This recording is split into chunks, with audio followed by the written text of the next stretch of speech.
Existe um momento silencioso que quase ninguém percebe. Não é o momento da vitória, nem o da queda. É o instante exato em que você percebe que está vivendo abaixo do que poderia. Não é um choque repentino, é uma sensação sutil, incômoda, que aparece quando o dia termina e você sabe que poderia ter feito mais. Não mais por comparação com outras pessoas, mas por comparação com quem você sabe que é capaz de se tornar. Esse desconforto não surge do nada. Ele nasce quando a mente começa a cobrar coerência entre aquilo que você diz querer e aquilo que você realmente faz. É ali que começa o conflito interno. Uma parte sua quer avançar, crescer, evoluir. Outra parte quer conforto, repetição, segurança. E todos os dias, sem exceção, essas duas partes entram em disputa. Muitas pessoas passam a vida inteira tentando silenciar esse conflito. Preenchem o tempo, distraem a mente, justificam escolhas. Dizem que amanhã será diferente, que quando as condições melhorarem, tudo vai mudar. Mas o desconforto continua voltando, porque ele não é um inimigo, ele é um sinal, um aviso claro de que existe um potencial sendo ignorado. A verdade é simples e desconfortável. Ninguém se sente vazio por acaso. Ninguém se sente estagnado sem motivo. Esse sentimento aparece quando existe uma distância crescente entre quem você é hoje e quem você poderia ser se tivesse coragem de agir com disciplina. Este não é um chamado para motivação momentânea, é um convite para encarar a própria responsabilidade, porque enquanto você espera sentir vontade, a vida continua passando e cada dia não vivido com intenção cobra um preço silencioso. A questão não é se você é capaz, a questão é até quando vai continuar adiando a decisão de se tornar alguém mais forte do que as próprias desculpas.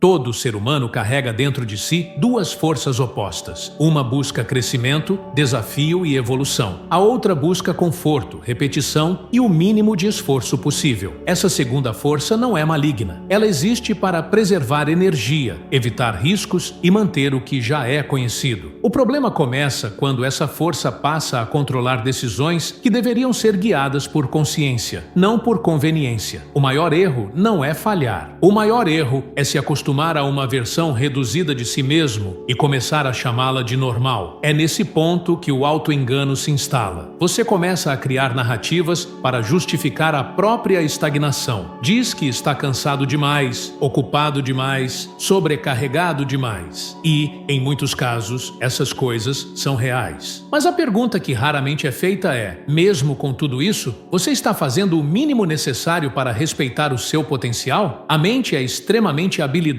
em criar desculpas plausíveis. Ela transforma medo em prudência, transforma preguiça em autocuidado, transforma falta de disciplina em respeitar o próprio tempo. O problema não é descansar. O problema é usar o descanso como fuga permanente da responsabilidade de crescer. Existe uma diferença profunda entre estar em um momento difícil e usar esse momento como abrigo para não enfrentar mudanças necessárias. A disciplina não exige perfeição, ela exige consistência. Pequenas ações repetidas diariamente, mesmo quando não há motivação, especialmente quando não há motivação. O conflito interno se intensifica quando você começa a perceber padrões, promessas feitas a si mesmo que não são cumpridas, planos iniciados e abandonados, decisões adiadas indefinidamente. Cada vez que isso acontece, algo invisível se desgasta, a confiança em si mesmo. E sem confiança interna, nenhuma motivação externa é suficiente. A identidade não é formada pelo que você pensa sobre si, mas pelo que você faz repetidamente. Toda ação é um voto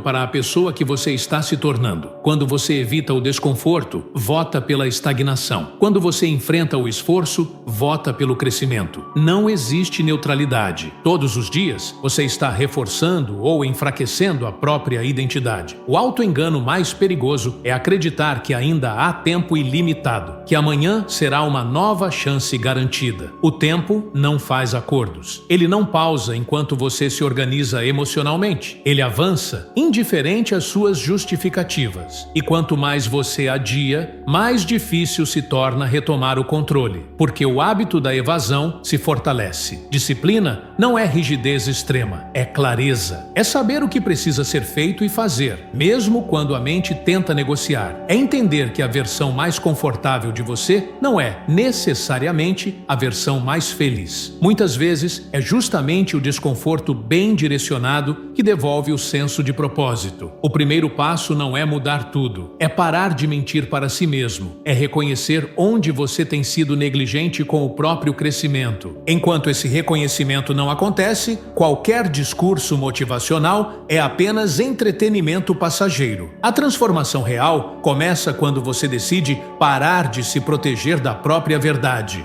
Existe um momento decisivo na vida de qualquer pessoa em que a pergunta muda. Em vez de "por que isso está acontecendo comigo?", ela se transforma em "o que eu vou fazer a respeito?". Esse é o ponto em que a responsabilidade pessoal começa a substituir a postura de vítima. Não porque o sofrimento não seja real, mas porque permanecer paralisado por ele não resolve nada. Assumir responsabilidade não significa se culpar por tudo. Significa reconhecer que, independentemente das circunstâncias, existe sempre algum grau de controle sobre as próprias ações. Mesmo quando o ambiente é desfavorável, ainda há escolhas possíveis. E são essas escolhas, aparentemente pequenas, que moldam o futuro. A disciplina entra exatamente nesse espaço, não como punição, mas como estrutura. A disciplina cria limites claros para a mente quando ela tenta escapar do esforço. Ela funciona como um acordo interno. Mesmo sem vontade, eu ajo. E esse acordo, quando respeitado repetidamente, constrói algo raro e poderoso: autorrespeito. Autorrespeito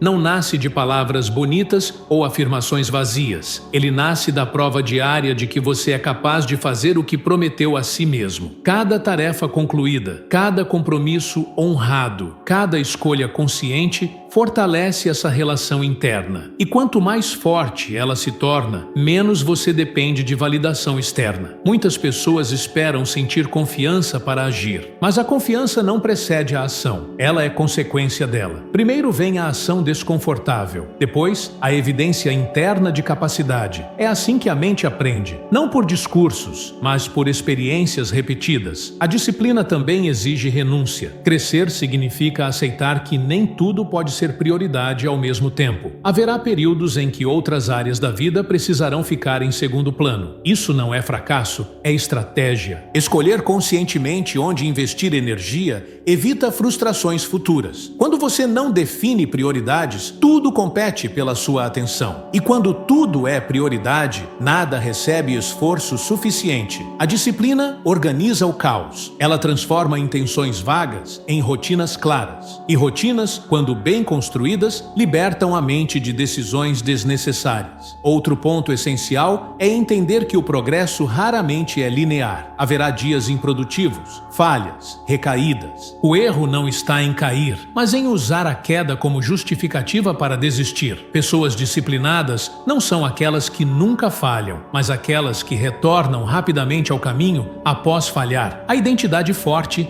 não é construída em momentos de euforia. Ela é forjada nos dias comuns, silenciosos, sem aplausos, nos dias em que ninguém está olhando. É ali que a disciplina mostra seu verdadeiro valor, porque nesses momentos, a única testemunha do seu esforço é você mesmo. Quando você começa a agir com consistência, algo muda internamente. O ruído mental diminui, a culpa dá lugar à clareza, a ansiedade se transforma em foco. Não porque os problemas desapareceram, mas porque agora existe uma sensação de direção. E direção é um dos maiores antídotos contra o vazio. Assumir responsabilidade é aceitar que a vida não deve nada a você, mas, ao mesmo tempo, reconhecer que você deve algo a si mesmo. Deve a si a chance de explorar o próprio potencial. Deve a si o esforço honesto. Deve a si a coragem de não se contentar com uma vida vivida no modo automático. Existe uma ideia equivocada de que o crescimento pessoal deveria ser um processo agradável, que evoluir significa se sentir bem o tempo todo, motivado, confiante e inspirado. Essa expectativa é uma das principais razões pelas quais tantas pessoas desistem no meio do caminho. O crescimento real quase nunca começa com conforto, ele começa com atrito. O desconforto é o sinal mais claro de que algo está sendo exigido além do que você está acostumado a oferecer. Ele surge quando velhos hábitos já não sustentam os resultados que você deseja. Em vez de enxergá-lo como inimigo, é preciso aprender a interpretá-lo como informação. O desconforto revela onde estão os limites atuais e, portanto, onde existe espaço para a expansão. A mente, por padrão, evita tudo aquilo que ameaça sua zona de familiaridade. Não porque seja perigoso, mas porque é desconhecido. Essa resistência se manifesta de formas sutis: procrastinação, distração excessiva, racionalizações elaboradas. Você não foge dizendo não quero mudar. Você foge dizendo agora não é o momento. O problema é que o momento perfeito raramente chega. Esperar condições ideais é uma maneira socialmente aceitável de permanecer parado. A disciplina entra exatamente para interromper esse padrão. Ela não espera o alinhamento emocional. Ela age apesar do desalinhamento. Quando você começa a se expor voluntariamente ao desconforto, algo muda na sua relação com ele. A primeira reação é resistência. A segunda é adaptação. A terceira é fortalecimento. O corpo se ajusta. A mente aprende. O que antes parecia insuportável se torna administrável. E o que é administrável deixa de ser um obstáculo. O crescimento acontece quando você para de perguntar como posso evitar isso? E começa a perguntar como posso atravessar isso? Essa mudança de pergunta altera completamente a postura interna. Você deixa de se ver como alguém sendo atacado pela vida e passa a se ver como alguém em treinamento. O desconforto também revela prioridades reais. Quando algo exige esforço, você descobre rapidamente o quanto aquilo importa. Se qualquer obstáculo é suficiente para fazê-lo desistir, talvez o objetivo nunca tenha sido tão significativo quanto parecia. Objetivos verdadeiros sobrevivem ao desconforto inicial. Outro ponto essencial é entender que o desconforto não desaparece conforme você evolui. Ele apenas muda de forma. Novos níveis exigem novos tipos de esforço. O erro é acreditar que, em algum ponto, tudo ficará fácil. O que acontece, na verdade, é que você se torna mais capaz de lidar com o difícil. Evitar o desconforto prolonga o sofrimento. Enfrentá-lo concentra o esforço. A disciplina escolhe o segundo caminho. Ela prefere a dor estruturada do crescimento à dor difusa da estagnação.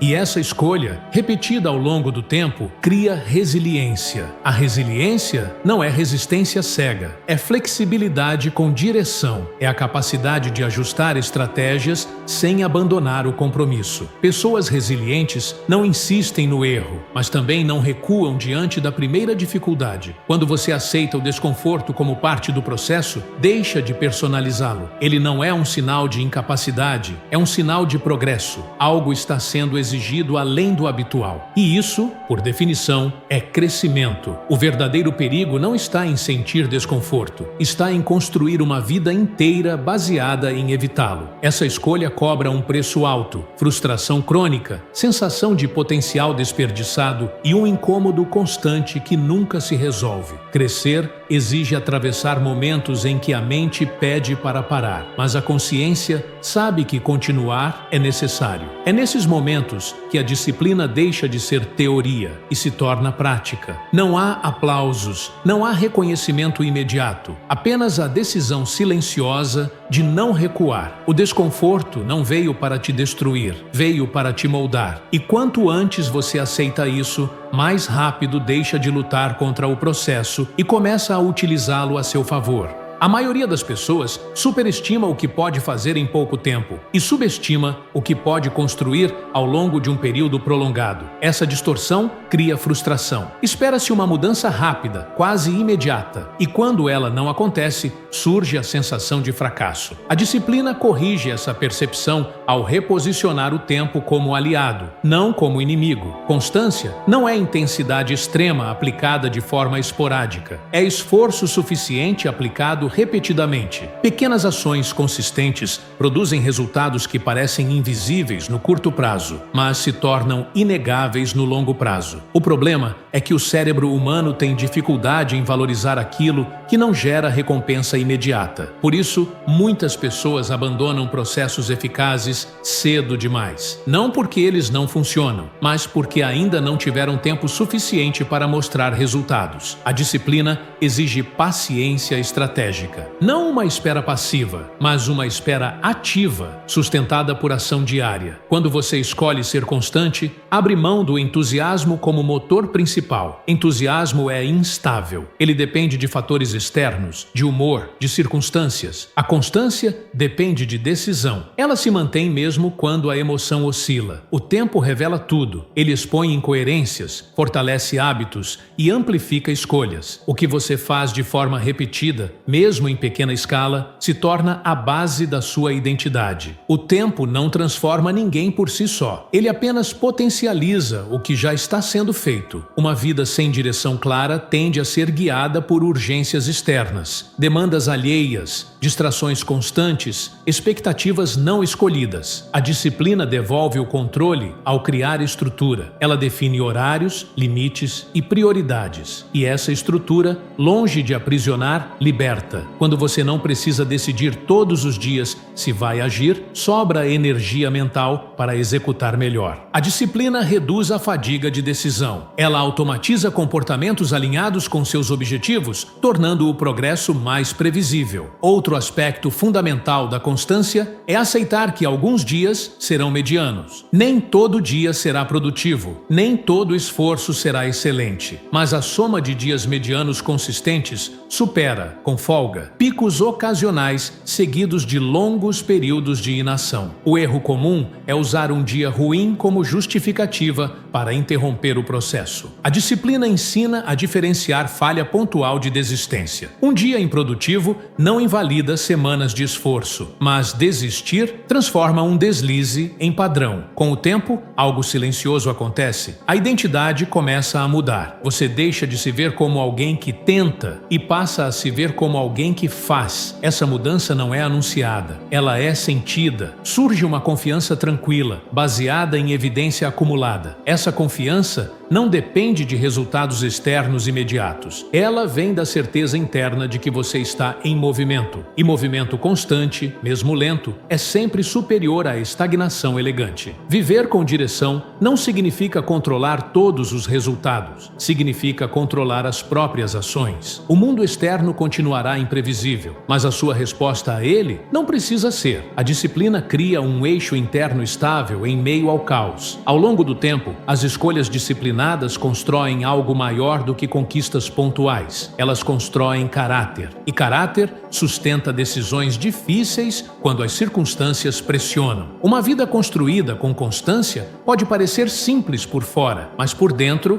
ela é resultado de milhares de pequenas decisões conscientes. Decisões de continuar, mesmo quando parar seria mais fácil. O tempo vai passar de qualquer forma. A pergunta é, o que ele estará fortalecendo enquanto passa? A disciplina garante que, ao olhar para trás, você veja progresso em vez de arrependimento. E isso, por si só, já é uma forma profunda de liberdade. Existe um estágio do crescimento pessoal que quase ninguém menciona. Um estágio silencioso, onde a empolgação inicial já passou, os resultados ainda não são visíveis e o caminho começa a parecer solitário. É aqui que muitos desistem, não por incapacidade, mas porque não estavam preparados para a solidão que acompanha a autodisciplina verdadeira. A autodisciplina afasta você de versões antigas de si e muitas vezes de ambientes que reforçavam essas versões. Isso cria um vazio temporário. Velhos hábitos já não servem, mas os novos ainda não se tornaram naturais. Esse intervalo pode ser desconfortável, confuso e, em alguns momentos, emocionalmente pesado. É nesse ponto que a mente tenta negociar novamente. Ela sugere voltar a padrões antigos só por um tempo. Oferece alívio imediato em troca de atraso no progresso. O perigo não está em escutar esses pensamentos, mas em obedecê-los sem questionamento. A disciplina madura não se baseia em força de vontade constante. Ela se baseia em identidade. Você age não porque está motivado, mas porque decidiu quem está se tornando. Quando a identidade muda, a decisão se simplifica. Não é mais devo fazer isso?